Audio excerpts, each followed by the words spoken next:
नमस्कार दोस्तों, हमारे YouTube channel RS study point में आपका स्वागत है। तो आज हम बताने वाले हैं जीके के कुछ महत्वपूर्ण प्रश्न। तो आइए शुरुआत करते हैं। आज का पहला क्वेश्चन, चंद्रप्रभा वन्यजीव विहार उत्तर प्रदेश के किस जिला में है? तो इसका आंसर है चंदौली।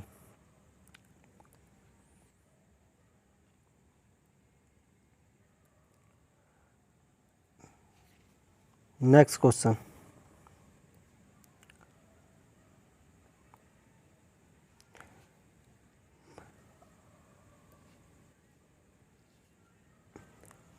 आंध्र प्रदेश से पृथक राज्य तेलंगाना बनाने की आवश्यकता पर समीक्षा करने के लिए केंद्र द्वारा कौन सी समिति बनाई गई थी, जिसने राज्य की अखंडता को सर्वोच्च प्राथमिकता दी?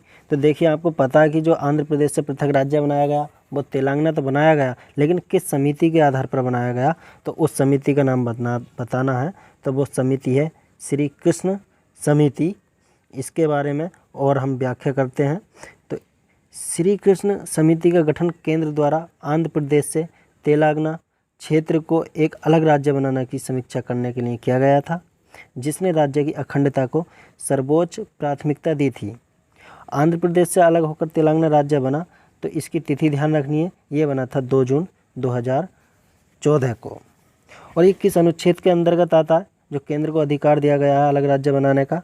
तो भारतीय संविधान के अनुच्छेद 3 के अंतर्गत संसद को अधिकार दिया गया है कि वे नए राज्य का निर्माण कर सकती है।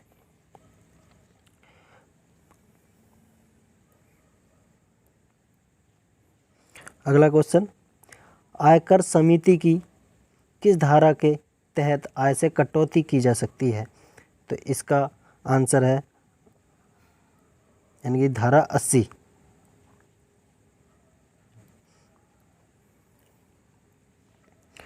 इसकी व्याख्या देख लेते हैं। आयकर अधिनियम की धारा 80 करों में कटौती की अनुमति देती है। धारा 80 के अंतर्गत निवेश के जरिए 1.5 लाख रुपए तक की रकम पर टैक्स से बचा जा सकता है। भारतीय आयकर एक्ट 1864 में लाया गया और भारत में सर्वप्रथम 1865 में आयकर आयुक्त किया गया। आइए चलते हैं नेक्स्ट क्वेश्चन की तरफ। पनामा नहर किन 2 सागरों या महासागरों को जोड़ती है? तो पनामा नहर जोड़ती है हमारी अटलांटिक महासागर और प्रशांत महासागर। तो ऑप्शन सी इसका सही आंसर हो जाएगा। आइए देखते हैं। जो पनामा नहर है अटलांटिक महासागर और प्रशांत महासागर को जोड़ती है। पनामा नहर 1914 में बनाई गई।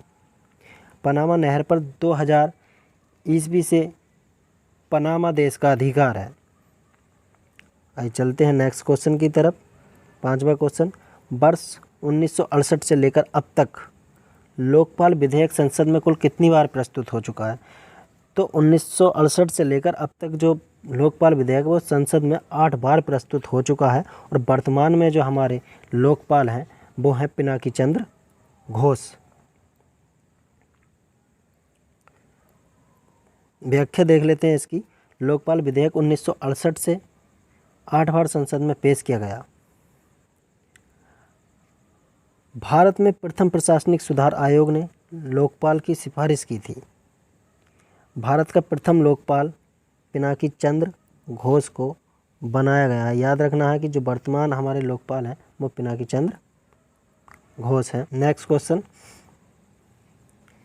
यदि किसी कार्यस्थल पर कर्मचारियों की संख्या कितने से ज़्यादा है, तो भारत में स्थित सभी कार्यस्थलों में महिला यौन उत्पीड़न जैसे निषेध एवं निवारण अधिनियम के अंतर्गत दिए गए दिशा निर्देशों का क्रियान्वयन करना होगा। कितनी संख्या पे करना होगा? तो ये याद रखना है, इसका क्रियान्वयन 20। अगर किसी कार्यस्थल पर कर्मचारियों की संख्या 20 से ज़्यादा है तो भारत में स्थित सभी कार्यस्थलों पर महिला यौन उत्पीड़न अधिनियम के अंतर्गत दिए गए दिशा निर्देशों का क्रियान्वयन करना होगा।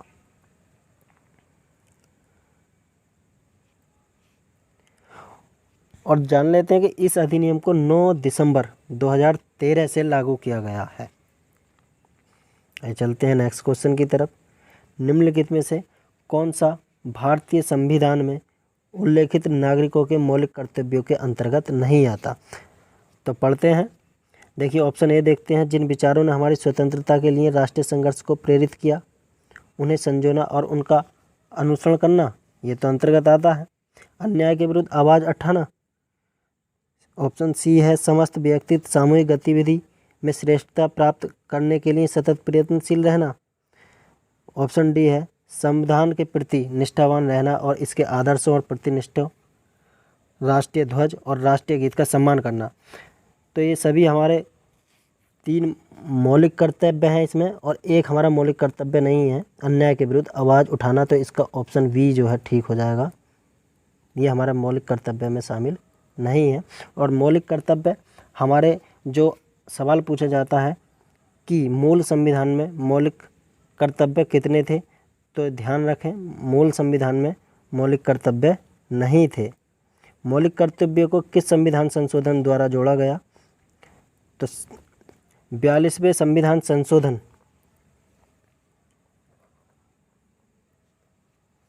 1976 में 10 मौलिक कर्तव्यों को जोड़ा गया। और किस समिति की सिफारिश पर जोड़ा गया, तो ये ध्यान रखना है, सरदार स्वर्ण सिंह समिति की रिपोर्ट में 42वें संविधान संशोधन जो कि 1976 में हुआ था, 10 मौलिक कर्तव्यों को जोड़ा गया था।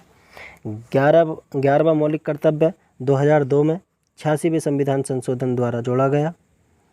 वर्तमान में हमारे संविधान में 11 मौलिक कर्तव्यों का उल्लेख है। मौलिक कर्तव्य भारतीय संविधान में रूस से लिए गए हैं। नेक्स्ट क्वेश्चन, निम्नलिखित में से किस मामले में उच्चतम न्यायालय ने 2 ब्रिटिश नागरिकों को 6 वर्ष की सश्रम कारावास की सजा सुनाई, जबकि वे मुंबई उच्च न्यायालय से बरी हो चुके थे? तो ये है हमारा एंकरेज मामला, यानी कि ऑप्शन ए। चलते हैं इसकी व्याख्या करते हैं।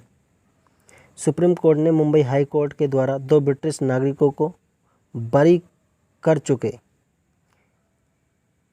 6 वर्ष के कठोर कारावास की सज़ा में बदल दिया, जो आश्रय केस नाम से जाना जाता है। चलते हैं नेक्स्ट क्वेश्चन की ओर। शाहजहां के सत्तारूढ़ होने से पहले जहांगीर के बाद वास्तविक शासक कौन था? तो ये था शहजादा शहरयार, ऑप्शन ए इसका ठीक आंसर हो जाएगा। व्याख्या करते हैं। शाहजहां के सत्तारूढ़ होने से पहले जहांगीर के बाद वास्तविक शासक शहजादा शहरयार था। राजकुमार खुसरो ने 1606 ईस्वी में विद्रोह किया था। राजकुमार खुसरो जहांगीर के बड़े पुत्र थे। आइए चलते हैं नेक्स्ट क्वेश्चन की ओर। किस तारीख को हस्तलिखित संविधान पर संविधान सभा के 284 सदस्यों ने हस्ताक्षर किए? तो ये है ऑप्शन इसका बी, 24 जनवरी 1950। व्याख्या करते हैं। 26 जनवरी 1949 को संविधान बनकर तैयार हुआ। पॉइंट अगला, 24 जनवरी 1950 को संविधान सभा की अंतिम बैठक हुई, जिसमें 284 सदस्य द्वारा हस्ताक्षर किए गए। भारतीय संविधान 26 जनवरी 1950 को संविधान पूर्ण रूप से लागू कर दिया गया। 26 जनवरी 1950 से 12 मई 1952 से पूर्व तक संविधान सभा अंतरिम संसद के रूप में कार्यरत रही। संविधान सभा की प्रथम बैठक 9 दिसंबर 1946 को हुई थी। जो हमारा संविधान है 26 नवंबर 1949 को बनकर तैयार हुआ, और इसी दिन याद रखना है कि जो हमारे 16 अनुच्छेद इसी दिन लागू कर दिए गए थे। और ये पूछा जाता है कि जो हमारा 26 नवंबर 1949 को संविधान हमारा आंशिक रूप से लागू हुआ था। आइए चलते हैं। फलोद्यान के अध्ययन को, जो बागवानी की एक शाखा है, किस नाम से जाना जाता है? तो जो फलों का अध्ययन आता है वो आता है हमारा पोमोलॉजी में। क्वेश्चन पूछ लिया जाता है कि फलों का अध्ययन क्या कहलाता है, या पोमोलॉजी का संबंध किससे है? तो फलों के अध्ययन से। और जान लेते हैं इसके बारे में। फलोद्यान एक शाखा जिसमें फलों की कृषि का अध्ययन किया जाता है, उसे पोमोलॉजी कहा जाता है। नेक्स्ट पॉइंट है हॉर्टिकल्चर में फल फूल साग सब्जी आदि से संबंधित अध्ययन किया जाता है। ओलेरिकल्चर में साग सब्जियों के उत्पादन संबंधित अध्ययन किया जाता है, या अगर हम कहें तो इसमें पूछा जाता है सब्जियों का अध्ययन, तो सब्जियों के अध्ययन की बात करेंगे तो वो आता है ओलेरिकल्चर। फ्लोरिकल्चर में फूलों की खेती का अध्ययन या फूलों का अध्ययन फ्लोरिकल्चर कहलाता है। डेंड्रोलॉजी में झाड़ियों का अध्ययन किया जाता है। और एंथोलॉजी में पुष्पों का अध्ययन किया जाता है। और स्पार्मोलॉजी में बीजों का अध्ययन किया जाता है। सभी इंपॉर्टेंट पॉइंट है, याद रखने के योग्य हैं, तो याद रखिएगा। नेक्स्ट क्वेश्चन है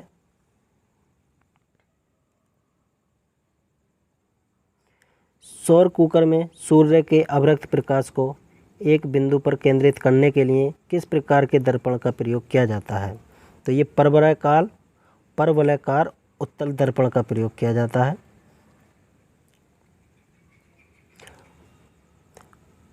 परवलयाकार उत्तल दर्पण का प्रयोग सोलर कुकर में प्रयोग किया जाता है सूर्य से प्राप्त अवरक्त किरणों को अवशोषण करने के लिए। नेक्स्ट पॉइंट है सौर ऊर्जा प्रकाश ऊर्जा को विद्युत ऊर्जा में रूपांतरित करता है। सोलर प्लेट में सिलिकॉन का प्रयोग किया जाता है। ये सभी पॉइंट इंपॉर्टेंट हैं, याद रखना है कि सोलर प्लेट में सिलिकॉन का प्रयोग किया जाता है। भारत सरकार सौर ऊर्जा को प्राथमिकता दे रही है। अंतर्राष्ट्रीय सौर गठबंधन का मुख्यालय गुरुग्राम, जो कि हरियाणा में है, स्थापित किया गया है। और ध्यान रखना है कि एकमात्र अंतर्राष्ट्रीय संगठन का मुख्यालय है जो भारत में है, वो है अंतर्राष्ट्रीय सौर गठबंधन का मुख्यालय गुरुग्राम, हरियाणा में। सूर्य पृथ्वी पर ऊर्जा का सर्वप्रमुख स्रोत है। सूर्य पृथ्वी पर ऊर्जा का सर्वप्रमुख स्रोत है। चलते हैं नेक्स्ट क्वेश्चन। किसी महामारी की स्थिति में सरकार मौलिक को सीमित कर सकती है और आम नागरिक के हित के लिए कुछ प्रतिबंध लागू कर सकती है। तो देखना है इसमें रिक्त स्थान में क्या आएगा, तो इसमें आएगा स्वतंत्रता के अधिकार को। ऑप्शन सी सही हो जाएगा। तो किसी महामारी की स्थिति में सरकार मौलिक स्वतंत्रता के अधिकार को सीमित कर सकती है और आम नागरिक के हित के लिए कुछ प्रतिबंध लागू कर सकती है। तो आइए इसकी व्याख्या देख लेते हैं। एक महामारी की मामलों में सरकार स्वतंत्रता के अधिकार पर प्रतिबंध लगा सकती है और आम जनता के हित के लिए प्रतिबंध लागू कर सकती है। नेक्स्ट पॉइंट है महामारी जिसे रोग का प्रकोप विस्तृत क्षेत्र में फैल जाए और जिससे भारी संख्या में व्यक्ति प्रभावित हो। नेक्स्ट पॉइंट है महामारी का मुख्य कारण प्राय जीवाणु या विषाणु होते हैं।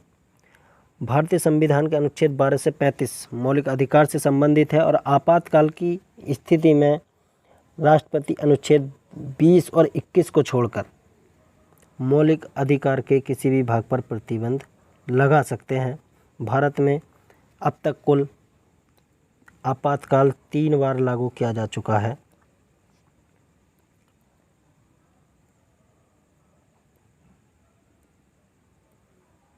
तो आज के लिए इतना ही। अगर आपको हमारी वीडियो अच्छी लगी है तो दोस्तों हमारे चैनल को लाइक, सब्सक्राइब और शेयर ज़रूर करें। आगे मुलाकात होगी नेक्स्ट वीडियो के साथ। धन्यवाद।